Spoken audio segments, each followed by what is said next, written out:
ಎಲ್ರಿಗೂ ನಮಸ್ಕಾರ. Welcome back to Ranji's cooker YouTube channel. ಇವತ್ತು ನಾನು ಸೇಮಿಯಾ ಕೇಸರಿನ ಯಾವ ರೀತಿ ಮಾಡೋದು ಅಂತ ತೋರಿಸ್ಕೊಡ್ತಾ ಇದ್ದೀನಿ.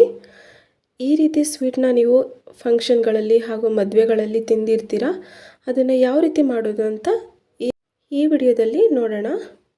ಅದಕ್ಕಿಂತ ಮುಂಚೆ ನನ್ನ ಚಾನಲ್ನ ಇನ್ನೂ ಯಾರು ಸಬ್ಸ್ಕ್ರೈಬ್ ಮಾಡಿಲ್ಲೋ ದಯವಿಟ್ಟು ಸಬ್ಸ್ಕ್ರೈಬ್ ಮಾಡ್ಕೊಳ್ಳಿ.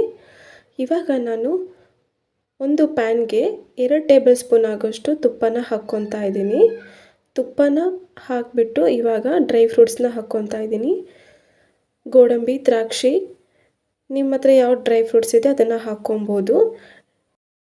ಡ್ರೈ ಫ್ರೂಟ್ಸು ಫ್ರೈ ಆದಮೇಲೆ ಸೈಡಿಗೆ ಎತ್ತಿಟ್ಕೊತಾ ಇದ್ದೀನಿ.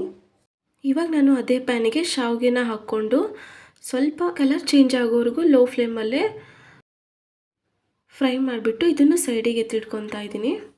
ಇವಾಗ ನಾನು ಪ್ಯಾನ್ಗೆ 1 ಗ್ಲಾಸು ನೀರು ಹಾಕಿಬಿಟ್ಟು ಸ್ವಲ್ಪ ಕುದಿಸ್ಕೊಂಡು ಇವಾಗ ಶಾವಿಗೆನ ಹಾಕ್ಕೊತಾ ಇದ್ದೀನಿ. ಫ್ರೈ ಮಾಡಿರೋಂಥ ಶಾವಿಗೆನ ಹಾಕ್ಕೊಂಡು ಅದು ಸ್ವಲ್ಪ ಬೇಯೋವರೆಗೂ ಲೋ ಫ್ಲೇಮಲ್ಲೇ ಇಟ್ಕೊಂಡು ಚೆನ್ನಾಗಿ ಬೇಯಿಸ್ಕೊಬೇಕು. ನೋಡಿ, ಇವಾಗ ಶಾವಿಗೆ ಎಲ್ಲ ಬೆಂದಿದೆ.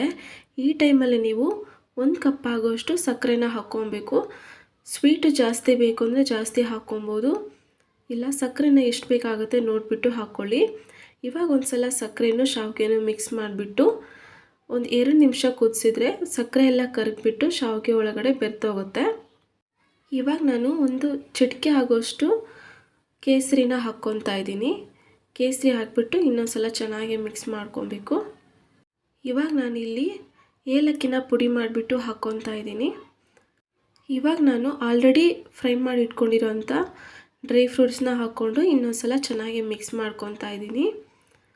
ನೋಡಿ, ಇಷ್ಟೇ ಸೇಮಿಯಾ ಕೇಸರಿ ಒಂದು 5 ನಿಮಿಷದಲ್ಲೇ ರೆಡಿ ಆಗುತ್ತೆ. ತುಂಬಾ ಟೇಸ್ಟಿಯಾಗಿರುತ್ತೆ.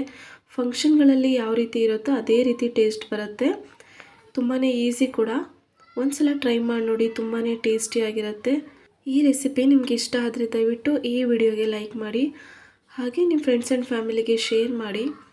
ಇನ್ನು ನನ್ನ ಚಾನಲ್ನ ಯಾರು ಸಬ್ಸ್ಕ್ರೈಬ್ ಮಾಡಿರೋ ದಯವಿಟ್ಟು ಸಬ್ಸ್ಕ್ರೈಬ್ ಮಾಡ್ಕೊಳ್ಳಿ. Thank you for watching.